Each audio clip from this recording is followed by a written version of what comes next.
Welcome back, Nerdy Sports audience. We are back for another jam-packed podcast. We're talking NBA basketball specifically today, if that's okay with you, Scotty. Very much. I'm your host, Tim, the Nerdy Bunch, and joining me as always, my friend Scotty. How we doing? What we're doing today is let's talk about these underdogs. Now, Yeah. we are second round. It is May 7th. I got the date correct this time. Yes, good job. Um, And last week, we were talking like it seemed we were absolutely on the same page. It's like, all right, Yeah. Cavs, Celtics, yeah, we want the Warriors to win, but the Timberwolves are probably going to do it because, they're just more consistent. The Timberwolves have at least been their lineup's been the most consistent throughout the year. Yes. The Warriors were the in and out team. They also added Jimmy Butler. Now all of a sudden, Steph is out with a hamstring injury for at least a week. But I Yep. want to start with the Pacers Cavs. They are Okay. 2 games in. The Pacers are up 2 games. You Yes. brought me a crazy stat. I don't know if you want to share that with the Nerdy Bunch audience. Yeah. This one, I think you almost had to double check it when I was like, that can't be right. But it said that the Pacers, when trailing by 7 with less than a minute and 30 seconds, are 2-0 in the playoffs this year. The last 20 years, the rest of the NBA is 1 and 384. That's yeah. Percentage wise, that is oh geez, I don't even know how to do it. Let's see. 385 opportunities for this ever to happen. It's Yes. only happened once. To So give those you, odds, yeah, what, that's that 0.002. 0.03%? So double There you point go. 2 zeros and then a 2 Yeah. there. And So then that's Pacers do it basically back-to-back games. They won happens. 121-19, and then they Yeah. won 121, 120, 112. Tyrese Yeah. Halliburton's been pretty good, And not great, crazy but ending, the way they won with the foul shot put back three. I yeah, mean, that's a crazy win. Man. Yeah, we'll jump right in that game. That's, you know, it's an interesting game because the pregame, you find out the Cavs are missing 3 of their players, 2 starters and one of their better bench players there in Hunter. And if you told me that the game was like close game and the Cavs lose, I can maybe say, well, maybe it's injury related. And even though obviously being down 0-2 and losing home court is really hard to come back from, but I feel worse because the way they had their heart just yanked out of their stomach like that, they're winning yeah, basically the whole game, maybe not every minute, but yeah, at the end of every quarter, they were winning except the fourth. They entered the fourth quarter up 13. They're up 7 with 48 seconds left. Like, and their final possessions, they go turnover, and don't get the ball back because the Pacers basically get 2 possessions. They get the foul shot and the rebound, and that's it for them. They don't see the ball again. Like I said, they score to go up 7 with 48 seconds left. They give up a 2. You're like, okay, still up 5. They give a turnover. They give up another 2. Now you're up 3. Now it's 3. They get another turnover. Then they foul, make one foul shot, gets the rebound back for a 3, and you end up losing by 1. You don't even get overtime, and you're just sitting there like, what happened? Because like you look at this thing and you're thinking to yourself, it's a guaranteed win. You're up 7 with like I think it was 48 seconds. I could be wrong. Definitely under a minute, maybe it was 57 seconds, something like that. And then you lose. I mean, I don't even want to say it was 48 seconds that they were up 7. I don't even want to say that overtime. Like that's a win. They're up. I just read you the stat was a minute and 30 is 7. They were up 7 with 48 seconds. And is it the defense or the offense is I guess the worst because your final 2 possessions are 2 turnovers. If you just hold on to the ball, they have to foul you. It's like watching Milwaukee repeat when Indiana beat Milwaukee, where they had the 2 bad turnovers. You would think that this was like a ghost. Oh, God, what was the name of that movie? Where there was the ghost that was putting the basket off in the college basketball game. I can't remember the name. 6 Man. I don't know if you remember the NBA movie, the basketball movie called 6 Man. It's a fictional college basketball movie where it's about the 2 brothers and one of them passes away and then he becomes a ghost for the team. It's like angels in the outfield for basketball, basically. So the opponents are shooting shots and he's knocking them out of the way because he's invisible. It reminded me of that from Milwaukee, where I'm watching a repeat. Sorry, for the Cavs, because Milwaukee had a similar situation. They're up 7. There's like less than a minute, and you're thinking, and both teams have 2 turnovers. A out of bounds throw and a steal, almost identical, not plays, but pretty 2 turnovers. You don't get a final possession, you don't get a foul shot, and you get a 3 in the buzzer, and you're like, what just happened? I don't know how to explain it, but with that heartbreaking, heart rip out of your thing How do you mentally come back from that? Forget the talent, the teams. How do you mentally, if you're Cleveland, come back from that? Yeah, I mean, they're on the road now. They're in Indiana. They got to do it. I mean, they're heavily favored to win this series. What did we say? I think it was like minus Yeah, 480. yeah, We both had Cavs in six. Yeah, Darius Garland's such a big loss. I mean, he's probably their second best player. yeah. Donovan Mitchell Definitely was scoring. on one last night. He was screaming at everybody. He was hyped. But yeah, they had like a 95% chance to win the game with like 40 seconds left, like you mentioned. Just for Tyrese Halliburton to hit that shot, he was so passive that game. I was like, all right, I guess, Cavs game one, I was like, all right, makes sense. Game one, things happen all the time. Crazy stuff happens all the time, especially losing Darius Garland. And the Cavs just came off of beating the Heat by 122 total Yeah. points. So they weren't really like primed, so maybe Hmm. they just had to get their sweat in and get their like momentum Exactly. going, or at Yeah. least like, you know, be like, That's what it hey, felt this is like. the playoffs now. Like this eight seed wasn't hitting it. And now we're hitting the Indiana Pacers who went up against Giannis. Like, yeah, like the Bucks don't really have anybody else, but they still went up against the force and Giannis Antetokounmpo. Yeah. So they were ready for the Cavs. So game one, I wasn't really thinking it was a big deal. It wasn't a big Mhm. outlier, or it could have been an outlier at Sure. least. But game two, and the Cavs had momentum the Oof. entire game. I watched the Yeah. entire game front to back, and Donovan Mitchell was insane. I think he ended with like 46 points or something. Let me Yeah. look He it played up. amazing. 48, 48 points, 8 assists, 5 rebounds, 4 steals. Yeah, he had 5 turnovers, but like he was hitting. He was Hmm. totally on fire. And Max Strus hit 5 really important 3 pointers. I was like, this is their type of game. They'll even it out. They'll go back, to Indiana, maybe at least get one of those games. But Sure. no, Tyrese just took it out from them. So yeah, that could be a momentum killer for sure. I'm are you about to think that the Pacers are going to win this series? Is this Are I you mean, willing to honestly, flip the script on that? I feel like They you only have need to. two more over the I next feel like you five. have to. I don't got the numbers in front of my head, but I know that teams that go down 0-2 where they had home court, so not just 0-2, but they lost the two at home. I have Yeah. to look it up. There's only been like five teams to ever come back or something. The number is preposterously small. You mentioned the Vegas number. Vegas currently has now Cleveland is plus 166 to 1 to win compared to Indiana is minus 198. So you basically get a Uh, 50 cents on the okay. dollar. So Vegas is already Yeah. saying Indiana is pretty heavy favorite at this point to win the series. And you mentioned that Donovan Mitchell getting 46. That's big to me 48. because, sorry, 48. That's really big to me because, like, if you lose and Donovan Mitchell didn't play a good game, you could say, oh, you know what? It's just bad luck and he played bad. It's like everything went against me. But he plays an amazing game. And you're like, okay, we lose and our best player has damn near 50. What are we supposed to do? Because like, say he had 20. I'm the coach. I go to Mitchell. I'm like, listen, we need you to put up 40 and carry the team. But he just did that and you lost. So you can't push that button. Something like push the panic button is have my superstar put up 50. You did that already and you still lost. So the drain on the team mentally, like your only way to win is you got to have the injured players come back and that to be a mental spark. Because I think mentally you're feeling shot unless maybe they're walking through that door like Willis Reed kind of and be like, listen guys, we're here and we're gonna do this. But it comes down to this much: Cavs have to win 4 games before Indiana wins two. That's really difficult to do. That's really really difficult to do. Really hard. I can't. But honestly, if Darius Garland can come back, I think they're okay. I mean, he's got a sprained toe, which seems like a small thing, but obviously it's enough to keep him out of, a couple games Yeah. with the Heat and these first two games.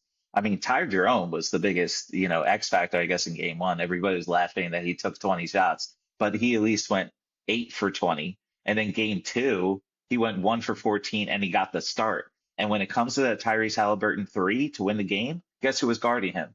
Ty Jerome.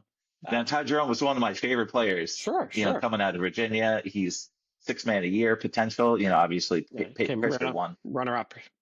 Yeah, but he was at least in the competition for it. He has a good role, 30 minutes off the bench, putting up 20 shots, like 21 points, 8 assists in game one. And then all of a sudden, I mean, look, he only hit one bucket. So yeah, 2 points, 3 assists, game two. Big, big, big Yeah. difference. But obviously, Donovan Mitchell had everything. Like he had damn near half their points. So they didn't really need much else coming out of, their team. But the Indiana Pacers have been this consistent team because they get 20 points from 5+ guys, like all the time. They're very consistent. They got 23 from Neesmith, 23 from Turner, 19 from Halliburton, 19 from TJ McConnell, who is one of the scrappiest players in the game, Mhm. similar to Todd Jerome, just coming off the bench. But look, obviously, Cavs have been one of my favorite teams throughout the entire Mhm. year. I know Darius Garland's that big of an X factor. I don't want to take too much time on this. I want to kind of really, kind of keep it tight. But obviously, the odds are not in their favor. When Yeah. it's minus 190 for the Pacers, that makes sense. They need to win 4 the next 5. That's really, really, really difficult. Even though the Indiana Pacers, should have got more love. I was saying it that those odds were too much, but trust me, I wasn't picking them, Yeah. not at all. I wouldn't pick them to win this series. Tyrese Halliburton, though, he's I don't know, like he has these moments where he comes and goes. There's a reason why, he won NBA from the NBA players, the most overrated player. Like Wow. he He just, took that very personally because it was yeah, yeah, like the day that was announced is the day when he really started cooking.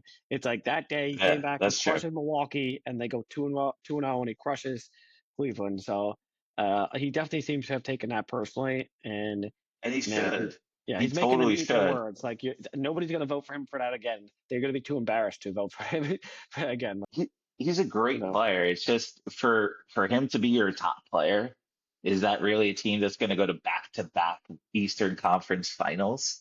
You well, know, Vegas would tell but you it they're is deep what enough. happened. So, We may have to see it. But and wouldn't you bring up Celtics, Indiana versus the man. Knicks be amazing? I mean, let's Uh, flip to that. That was for yeah, me.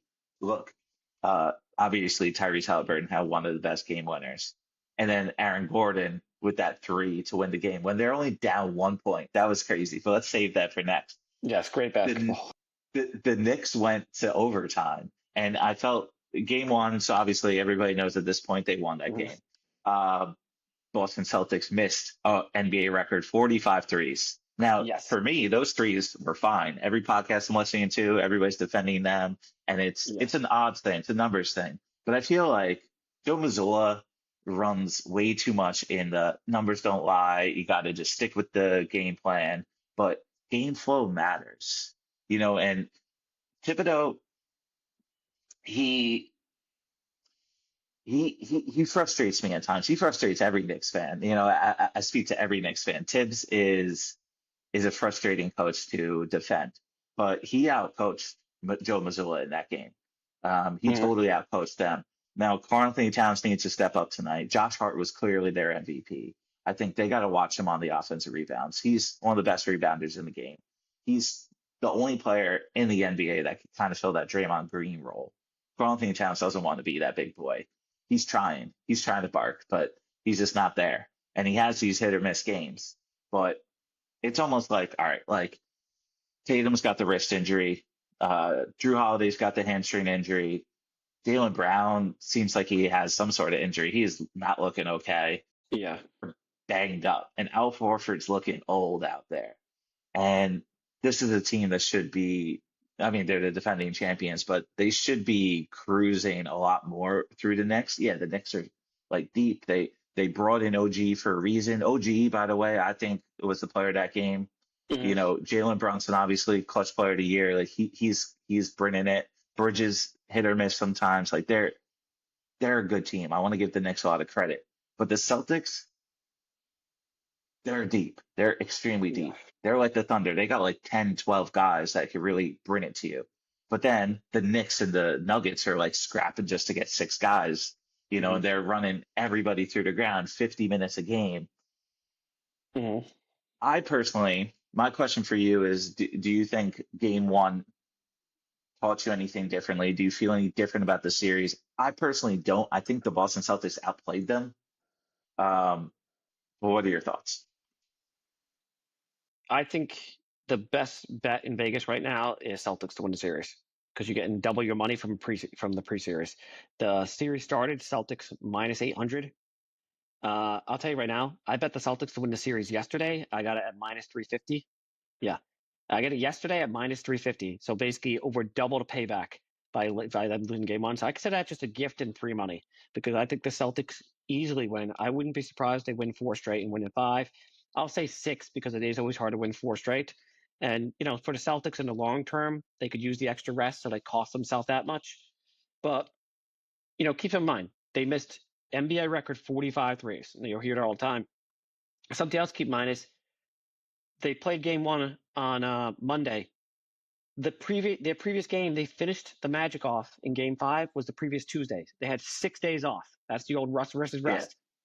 Yeah. They're just rusty shooting.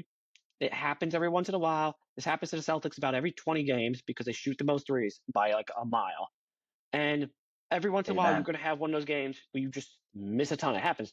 The Minnesota set the record 4 days ago, or 4 days before the Celtic game, sorry, of most missed threes. And the Celtic passed that record. Minnesota was 41, Celtics 46. And that's also analytics. The Celtics play analytics. They shoot the most threes. It's a very analytic-driven thing. It's not the most fun basketball. It's actually kind of pretty boring basketball to watch. But the point is, we know how analytics work. The concept is that over a long enough period of time, it works, which means that on a short period of time, if you've got a short period being 1 game in a 7-game series, a long period being all 7 games, I know it's a microcosm compared to the 82-game season. Yeah, in the short term, you might have that bad game where you miss all the threes. But in the long term, they're going to make up for it. The Knicks basically, this game was decided when the Knicks went on a 20-6 run in 5 minutes, and the Celtics went 0 for 9 for threes during that run. Just during that run, they went 0 for 9 for threes.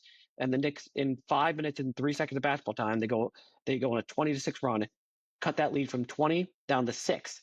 Then the Celtics finally hit a 3. The fourth quarter ends with them up 9. Even though they should have won it and ended up 9, the Knicks kind of grab the momentum. They go with it. The Celtics continue to shoot poorly, and the Knicks won. But the Knicks did everything. You got Bridges playing 51 minutes.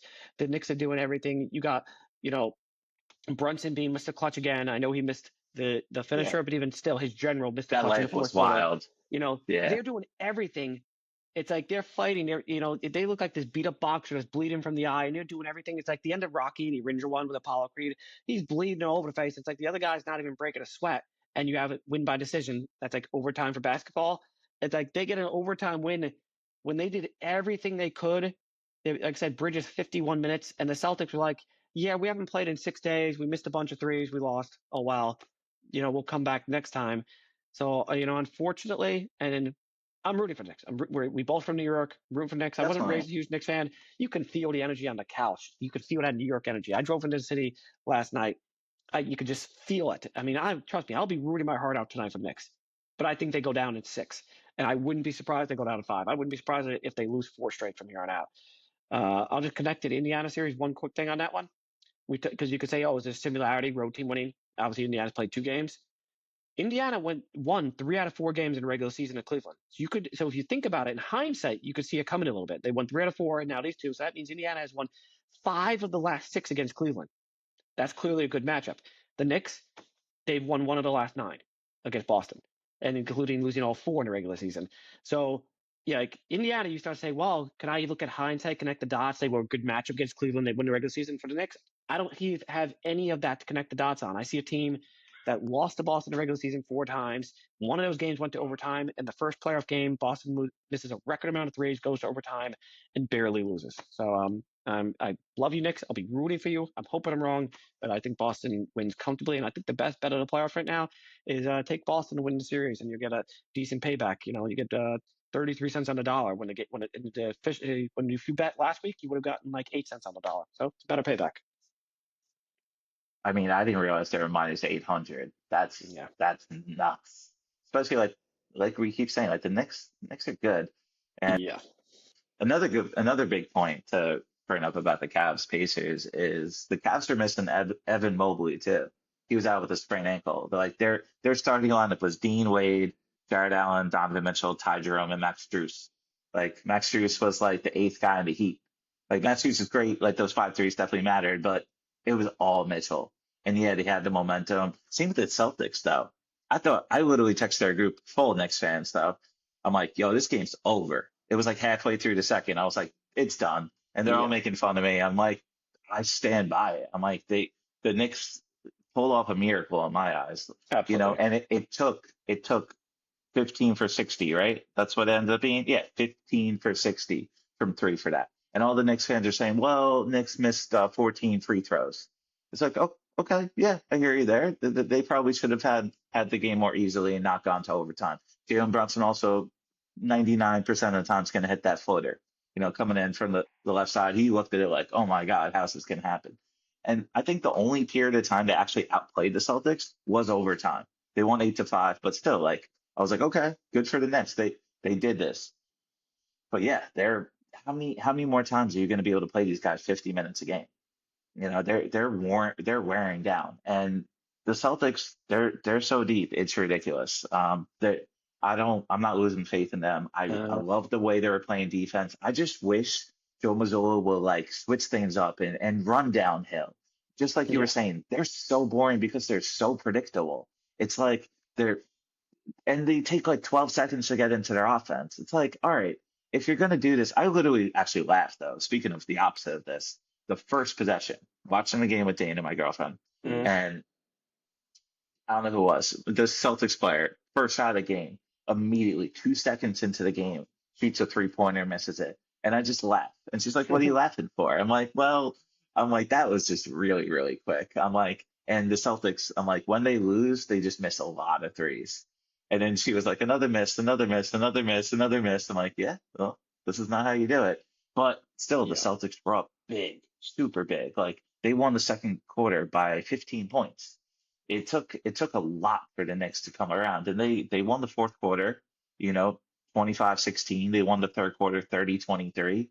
They were down big, and good for them. I'm happy they won a game. And there was a feeling I had, which is why initially last podcast I was like, yeah, I think the Celtics should cruise, but I kind of got a feeling this is a 7-game series just because the way the Knicks momentum has been.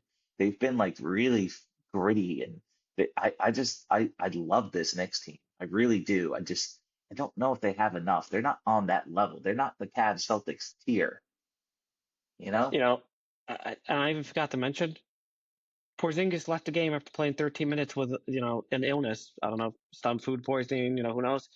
The point he was 0 for 4, 0 points in 13 minutes, and it still took overtime. So he should be fine for the next game. What I'm saying is they're gonna get Porzingis basically back as if he missed a game. And the Knicks barely won in overtime with no Porzingis. I'm not saying he's the best player in the world, but he was not there, and they still barely won. So that's just another bonus for the Celtics, him coming back. Yeah. Before we go to West Coast, anything you want to talk about with the Eastern Conference?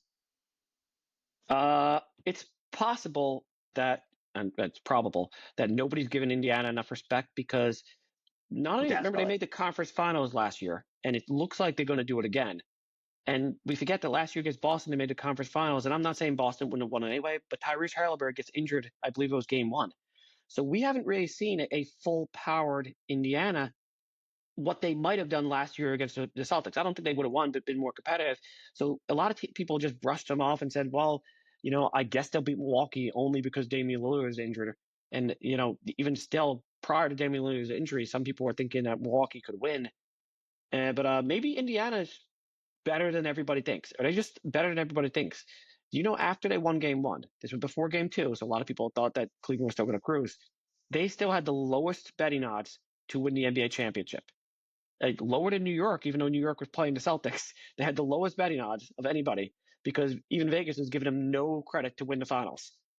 So, I don't know. I'm not saying, yeah, I'd definitely pick the Celtics, but maybe Indiana's a little better than anybody thinks. They have by far the least amount of national coverage of any of the final 8 teams right now is Indiana by, I think, a wide margin because the Cavs small market, but they were number one seed, so they got a lot of views. Oklahoma small market, but they had the number one seed in the NBA, so they got a lot of news. Minnesota relatively small, but they were playing the Lakers, so they got a lot of news for playing the Lakers. They got ants, so even though not a huge market in Minnesota, they got their market. Golden State, Steph Curry, of course, tons of marketing. Boston, defending champs, tons of marketing. The Knicks, New York media. It's like Indiana, nobody's watching them, and maybe they're just better. Maybe it's not luck. Maybe it's not how is this happening? Injuries on the other team. Maybe they're just a lot better than anybody thinks they are. So there's something to keep in mind in the back when we pick our series next week, and I'm sure we're going to pick Boston. But there's something to keep Yeah. in mind anyway. It's hard to market these middle America teams, if they don't have a star like LeBron, like the Yeah, Cavs exactly. pre-LeBron, like were dumpster fire. And Donovan Mitchell's fun. but he's not as marketable as some of these other Mhm. guys. I hope we get a lot more out of Tyrese Halliburton. I think, as I was trying to in our first podcast talking about the playoffs, I was like, watch out, like this Indiana Pacers team, like they have a deep bench. And then going through the names, I started laughing at myself, but they're still producing. I mean, Benedict Mathurin's so young, and he went 6 for 10, 19 points last game. He stepped up. They got a lot of good players. They got Obi Toppin coming from the Knicks. He at Mhm. least puts in some good minutes. Um, TJ McConnell, one of the scrappiest players. I'll say his name time and time again. He's gonna fight. He's gonna bring the fight.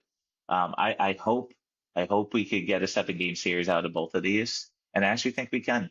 Maybe. Seeing what the Knicks did. I think I'll transition to Celtics in 6 and maybe more hopeful, but Cavs in 7. You know, Okay. I'm but I'm gonna go Celtics in 6, and Pacers. we'll have our first All disagreement right. here because last week, like I said, we literally picked the same teams in the same games. I am officially off the Cavs, and I will say you had to get me on. Like before the playoffs I started, I did. was less on the Cavs, so it's Yeah. easier for me to get off that wagon. And I'm saying Pacers, and honestly, I'm going to say Pacers in 6. I don't even think it gets to 7. Yeah. The I Cavs are like my no, sleeper team to win the whole thing. So no, I yeah. gotta. So I mean, and I'm 6 toes deep. I don't think it's going to happen, but it's going to be up to game 3 because if you told me right now that Garland and Mobley, never mind Hunter, miss game 3, then Indiana might sweep because I think they win. Yeah, that's Without them, they're going to win. horrible. They're up 3-0. If you're up 3-0, a lot of times teams kind of just roll over, and I wouldn't even blame them. So I feel like this No. goes 6 or sweep. No 5 games. Like I think it goes one or the other. Either Cleveland gets healthy and it goes at least 6, or Cleveland is not healthy and it goes straight up sweep. Look, last question I guess I'll ask. And one stat I did want, it's not as cool as your stat, but I was just looking at the, Yeah. numbers, and rebounds are one of my sleeper stats. I'm always focused on team rebounding. And when you look at all these games in the second round, Hmm. everybody except for the Knicks have won the rebound. Knicks lost 59 to 49 for, last game. The Knicks were the only team to win, in the second round that actually lost the rebound battle. But with the Indiana Pacers versus the Cavs series, Indiana and the Cavs both had 43 rebounds game 1. And then the Cavs lost the rebound 44 to 43. So it's basically at the same, Yeah, game 1 to game 2. I thought that was funny. and that's All without right. Mobley. Yeah, no, look, I really hope this Cavs team can at least be healthy. It's crazy how banged up we are. And speaking of banged up, let's go to Steph Curry. He's out a week. Oh man. I'd love that was actually honestly, I also feel different about the Warriors right now. I'll be Mhm. honest. I love the way they played that game. They had full control over that series. And it could have been a situation. Now, you were talking rust. Yeah, the Timberwolves won in 5 versus the Lakers, and Mhm. the Warriors had an absolute battle going 7 games, full series versus the Houston Rockets. But I love the way their defense persevered. They held the Minnesota Timberwolves to 88 points, which is 1990s style. And Yes, it is. that was with letting up 29 in the third and 28 in the fourth. They only let up 31 points by halftime. So with Steph Curry on the court, their defense was incredible. And I think if they lean into that, if Draymond Green and Jimmy Butler just like lock this team down, and now that's a hard team to lock Mhm. down Oh because yeah. Minnesota Timberwolves they're tough. They won their matchup versus the Lakers because they were big, they were strong. They got Randall, they got Ant, they got Gobert, they got Nas Reed off the bench. This is a big physical, grinded out type of team. It's like a Memphis Grizzlies with like Zach Randolph type of team. Mhm. But my heart was with the Warriors as it always is. But my mind is starting to believe that this team can beat Anthony Edwards. They could do this. What do you think? I think you're a little biased from the years watching Jimmy Butler in Miami. I think you Nah, drink a little bit of Jimmy Kool-Aid. Uh, makes you sense. know, now obviously I don't have the proof here because the one game we saw, Golden State beats him without Steph, and I say beats him without Steph because when Steph went down, they were up 10. It's not like they were up 30 points and held on. It was 8 minutes to go in the second quarter. They're up 10. They ended up winning by, what they win by 11, I believe. So they 11. actually scored one more point. Like they outscored Minnesota by 1 for the rest of the game. And worse yet for Minnesota here, what I don't understand is when a player gets injured, that quarter can be a weird quarter, even though it's early in the quarter. Like, sure, Minnesota should have theoretically won the rest of the quarter, but it's kind of weird. The game plans change out, the bench, the rotation. Minnesota's got the halftime. They got halftime to sit down and say, okay, what are we going to do, boys? How are we going to figure out this problem? There's no Steph Curry. You get, make the coaching decisions. And I understand Steve Kerr might be the best coach, active coach in the NBA now, especially Popovich being gone. But how do you go into the second half if you're Minnesota and lose? Like you come out and yes, they technically outscored them in the second half, but they outscored them by 4. But the third quarter, Golden State wins by 7. How can that happen?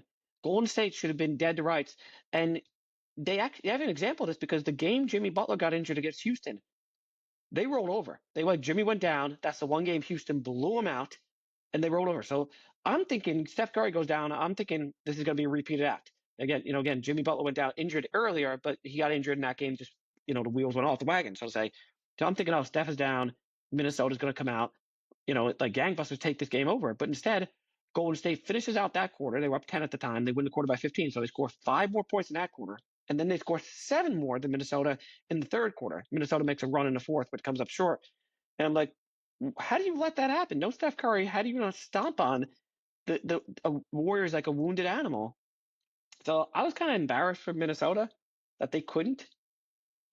But I just can't see that without Curry for at least 3 games. Could be 4. Best case scenario. Depends. Like you look at sprains. Best case scenario, he's going to miss 3 games. He could miss 4 or 5 games. I don't know how Golden State gets 3 more wins without him. It's a race to 4, so to say. Minnesota needs to win 4. Golden State now needs to win 3. I don't see how they could do it. If they can, it's got to be defense. I know Houston's a terrible offensive team, but they did hold Houston to 93 or less 3 times. So now they did Minnesota at 88. So like their defense has been amazing. They were the number 1 defense since they got Jimmy Butler in the NBA. So maybe they could just be a 90s bad boy Piston lockdown ugly defensive team. But They got to make it ugly. I They don't know. do.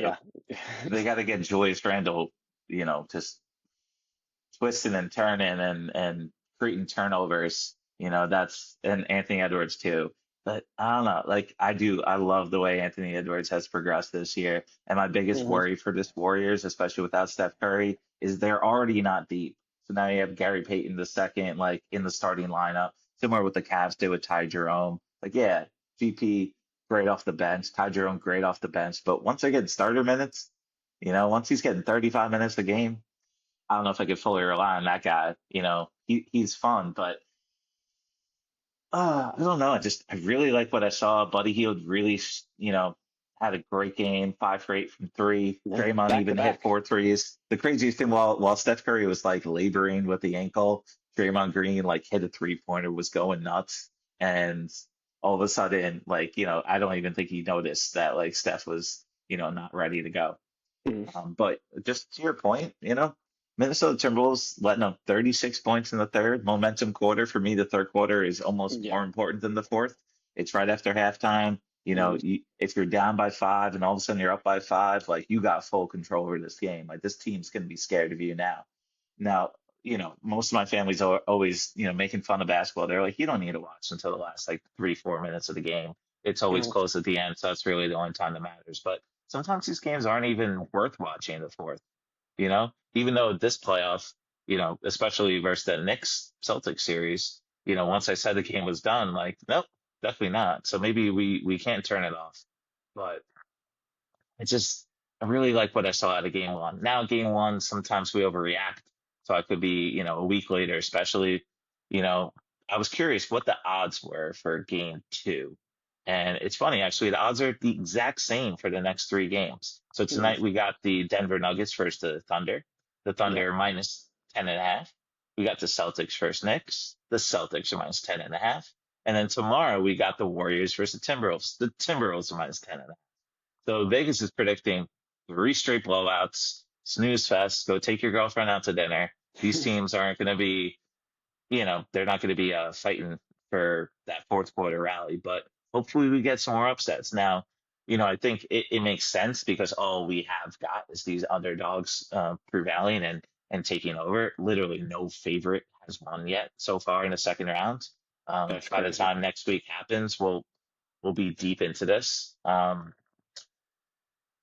But yeah, I hope. I guess it's more of hope, and it's more of like, oh, Jimmy's going to be Jimmy, and he's he's been amazing with the Warriors, but I think maybe you're right. Maybe I'm a little thinking with my heart a little too much. That's okay. Everybody needs to sometimes. All right, so let's transition to this Thunder Nuggets game. Wow. That How was about the end of that wild. game? That was wild, especially Um, like Gordon getting the tip in and the then last series. yeah, So it's the he's second having like game winner he got. Like that made more sense. That's on brand. Like, yeah, it was so epic because it was literally with like 0.001 seconds left. But like for him, they're down one, and he's like, yeah, they were blocking the paint, and he thought taking a three would be the best opportunity. This is a guy actually. He went 3 for 6 from three, and I think he shot like 44% from three this year. So he's a guy we think of as like a did dunk it? contest champion, but this year he's all of a sudden like Anthony Edwards, taking his game Hmm. to that level and becoming one of the best 3-point shooters. And he's been one of the most clutch players this series or this Playoffs. postseason. Hmm. Did you watch Uh, that game or more of like a recap the next morning? Because I can't stay up for these West Coast games, I'll be yeah, I honest. can't say it for this. So honestly, the next morning I went back and I put on it and I watched the whole fourth quarter.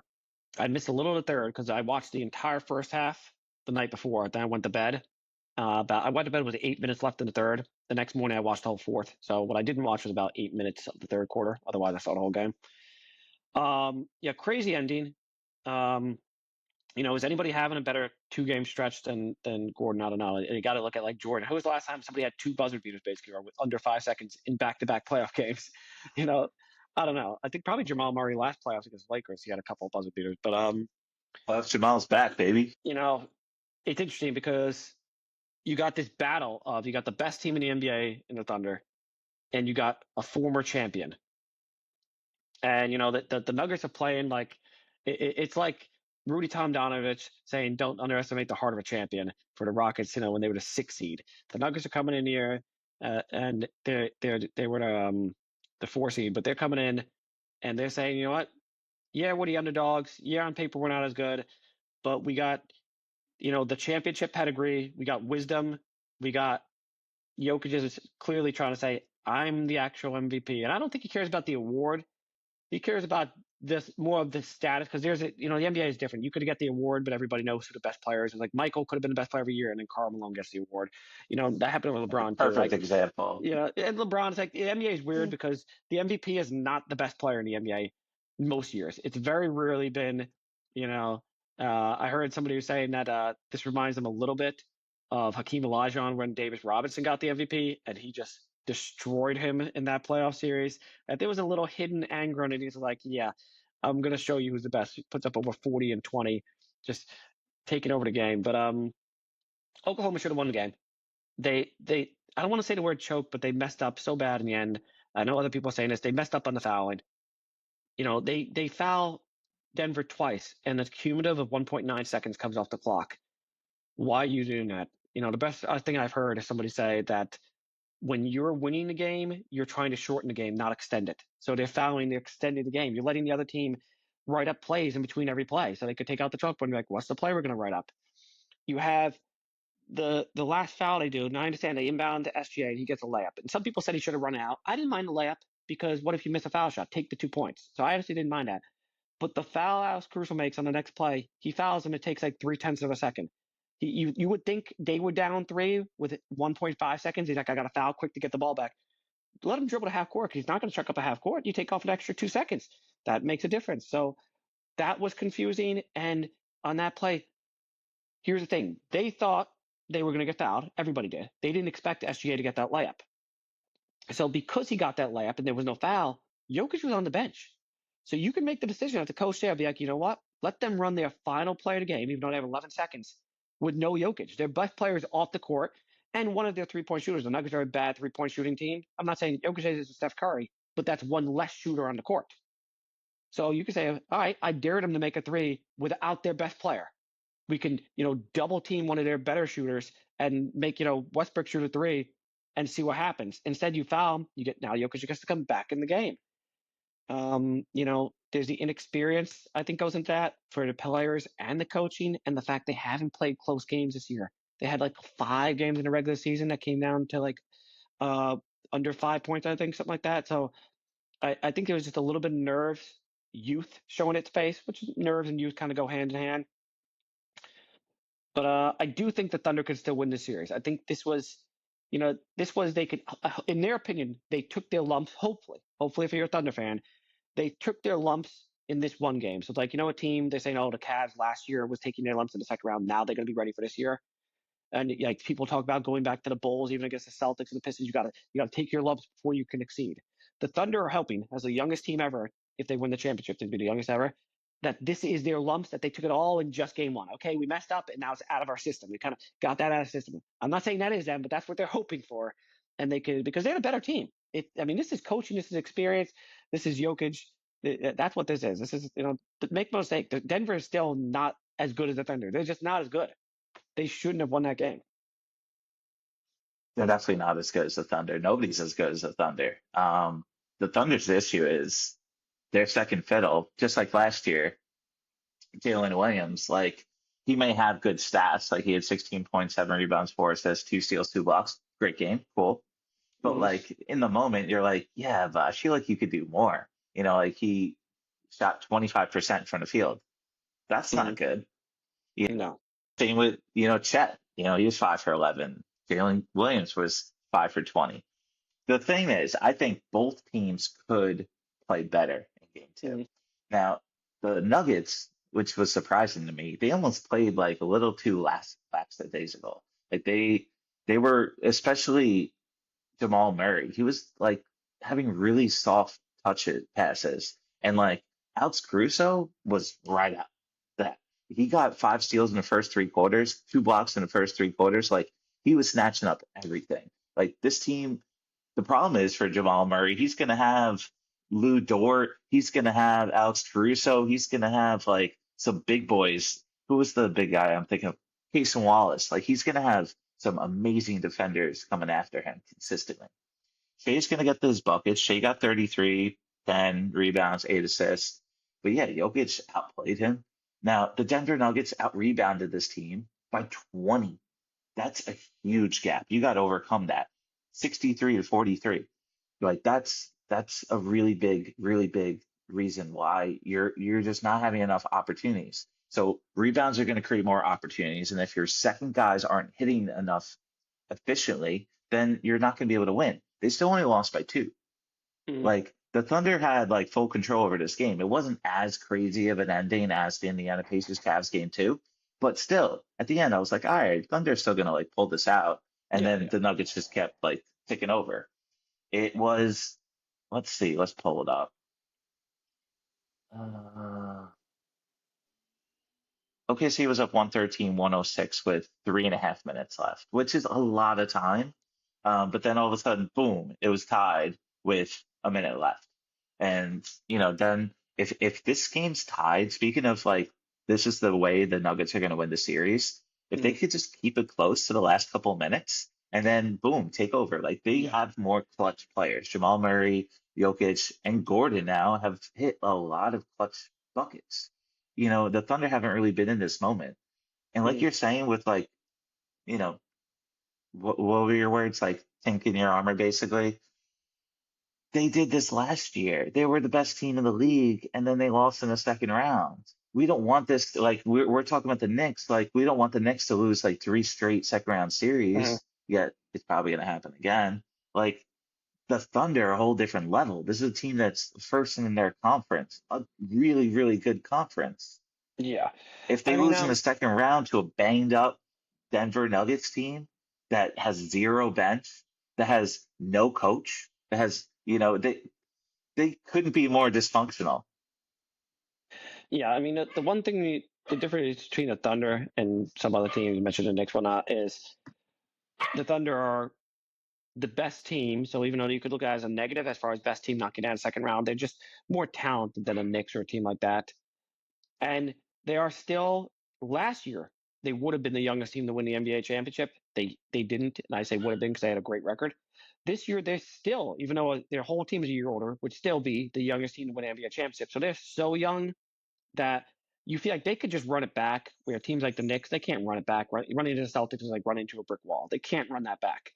The Thunder, I'm not saying it wouldn't be bad for them to lose in the second round, but I feel like they could run it back and just say, listen, with just pure experience and the fact that we're so young that our players probably get a little better, Check take a step forward, and he was injured a lot this year, so he didn't get to take a step forward partially because he didn't get the reps. He only played like 25 games. Williams takes a step forward. Like they could be even better just running it back. If you're the Knicks, the Cavs, they go down, you can't really run it back because you're like, okay, we can't get back the Celtics. You have to figure out a move. It would be devastating to lose if the Thunder lose this series, but I feel like they could just literally run it back. Every other team has to figure out a way to get better if they lose, except for maybe Boston can run it back too. But like Denver, they lose. They say, okay, now we're 2 years removed from the championship. We got to add a piece. Minnesota, like, you know what? Maybe that Karl Anthony Towns trade didn't work. They got to do something. Golden State, they're like, okay, we're too old. They got to do something. So you go down the list. Every team needs to add a piece. The Thunder are one team that they lose. And obviously, it would be bad. They could just run it back and say, we're probably going to be better. Chet Williams take a leap forward. We could be better. And speaking of Chet, he's kind of lucky because of some, coaching and some other stuff. The Alex Crucial foul, and I don't want to pin it down on he played amazing games. You can't hate him because he played so well. That Chet's kind of dodgeable. Yeah, he missed 2 foul shots, but even that, you say to yourself, one more year, is that help because it's just nerves. He's young and he misses 2 foul shots. So I Yeah. think I still got I'll admit this much. I still got the Thunder winning. I think we're looking at 7 maybe, but I still got the Thunder winning because I think they're just that good. But if they do win in 7, it's going to be a Golden State winning in 7. They have to blow out the final game. They do not want to be tied in the fourth quarter game 7. The nerves are going to be too tight. They got to do what Golden State did to Houston, where like, oh man, I was hoping for a good game 7, but it's kind of a blowout. They got to enter that fourth quarter up 20, and they got the skill to do it. They can do it. You even look at the Memphis series. They got to blow. They got to blow the games out. They don't want close games. They need blowouts. I still got them at Exactly. 7, and that's what they got to do. They got to step on the throat. They had moments where they were up a lot on Denver, plus 10. They got to figure out a way to take that 10 to 25. That's what they got to figure out. I mean, this is exciting. Look, we got all the underdogs winning, and Yes. every single day I feel like I have less of a understanding of who's going to win the championship. We see all these falls and all these injuries with the Cavs, with the Celtics, with the Thunder, and we see leaks where I'm like, maybe somebody else could, squeak through. And the Pacers have shown a lot of fight. The Knicks have shown a lot of fight. Minnesota literally, like, they'll beat somebody up for it. Mhm. If Steph's back, that Jimmy, Dre, and Steph, like, that's enough to win a championship. It's really open. Very. Anybody could win at this point. You mentioned all the underdogs. Only one team has played 2 games or one series, right? Yeah, And now the Pacers. Pacers are favored. The other three, all the underdogs, even though they won, none of them are favored to win the series. Now I understand the Steph one is a little different. The Minnesota is still favored to win the series. Boston is still favored to win the series. Oklahoma is still favored to win the series. The only thing that happened is the odds went down from being heavy favorites, but they're all still favored to win the series. So Vegas still says more of that game 1 is the outlier, and they said that after Indiana won game 1 too. Cleveland was still the favorite, but you lose 2 games and Vegas flips. So let's just say Vegas knows that they're right going forward. What Vegas is telling you right now is if any of the other 3 series, if the underdog wins game 2, then they're going to flip it and say, okay, now you're the favorite. You know what I'm saying? If Denver wins, they will become the favorite over Oklahoma. If the Knicks win, they will probably, that's the one, I don't know, Boston might still be able to keep it, be the favorite. And, I mean, Minnesota when it wins. starts at minus 800, Yeah, maybe maybe it it'll could be get down to 50 even 50. It's money. going to like Maybe, minus yeah, maybe 150. even money. But that's what they're saying now is okay. Let's go Knicks tonight, baby. Let's go. Yes, Knicks. I'm actually anxious. I'm not a Knicks fan, but I look, know. I've always It's like rooted for the Knicks, but I haven't been this excited in a long I'm time. The Knicks. excited It's to like watch this game. you remember Carmelo Anthony Knicks. They play Miami, Yeah, and yeah. they beat Miami in one of the games. I can't remember if it was game 1 or not, but they beat Miami. I remember in I believe it was round 2. They're playing LeBron, and I want to say it was game 3 or something, but they win a game against Miami. They end up losing, I think, in 6. And it was exciting to watch, but you didn't feel like they had a chance at winning the series. You Yeah. know, so if you're the Knicks, if you can somehow pin out the win tonight, because I still don't think they can win, but if they win tonight, that'll probably be the first time since 2001, 1999, that they'll be favored to win the second round series. It's one of those things where, even before, I don't know if I mentioned this last week, but I feel like my mind and my heart were completely opposite with each series. I Mm, want Denver versus the Warriors, and I want yep, Knicks versus Indiana Pacers. But like, I think logically a lot. I think with numbers, my job is filled with numbers and just like black and white discussions, basically. But that's what's fun about sports. You really never know what's going to happen. And these moments are live. It's like the only thing that we get that like is actually live. Like when we're absolutely. watching Severance, when we're watching Daredevil, I'm like, hey, did you watch episode 3 yet? Are you on 4? Are you on 2? When it comes to the Knicks Pacers, like, yeah, I may watch the next morning, a little catch up, but like if I talk to people, hey, did you watch the next game when I'm at work? Like I know what game they're talking about. I'm not like, hey, Exactly. did you watch Severance? So it's like, oh, what episode? Oh, that scene, oh, that line. Like, Yeah. I No know, look, spoilers. Dave takes over. Exactly. No spoilers. Like, you know, other than like the How I Met Your Mother episode when he's trying to avoid with the tunnel vision, avoid the Super Bowl. Like, for the most part, you're open to hearing about what's going on, Exactly. And and it's, you have to watch it live because chance if you're a sports fan, there's going to be alerts across your phone. There's going to be hell, you yeah, walk down, it's going to be on the jumbotron on Times Square if you're a New Yorker. Like you can't avoid. You better watch it live because there's no avoiding that. And yeah, even outside of Times Square, just in general, it's going to be everywhere. It's the one thing, like I said, you have to watch it live. Uh, yeah, you do. that's what makes it exciting. That's what makes great. Is in the end of the day, it's sports is not played on paper because on paper, all these teams were supposed to lose. They were all underdogs. They were all supposed to lose. And sports is not played on paper. The games are still played. So even though I do think the Celtics win the series, and I think they win tonight, the fact is that our home team, New York Knicks, have a chance, and it feels like a real chance. It feels like at the start of the series, it didn't. It felt like they didn't have a chance, like they were batting, if possible, 0%. Now it feels like, oh, okay, maybe 10, 20% chance. Like, okay, I could see this happening now. I don't think it's going to happen, but there's a path. It felt like there wasn't even a path before. And I understand it's the same series, so I guess there always was a path, but it didn't feel like the path existed before. Now it feels like, okay, now I can see this can happen. It can happen. So we're going to put a positive opening in the world that the Knicks can win tonight. But I'm picking Celtics. And if you're a Dallas Cowboys fan, you wake up every year, you're like, Uh, this is our year. We got hope. yeah, it's like Groundhog's Then Day all for of a them sudden now. you get George Pickens. I do Yeah. want to touch on football a little bit, but we could always bounce to basketball if you got any other last points. What do you think about this George Pickens to the Cowboys move? Did you hear about I did hear about it. It doesn't do anything for me. it? I if What do anything, you think about from a Steelers standpoint then? Now they got DK Metcalf and Robert Woods and Mason Rudolph I on offense. I think the Steelers.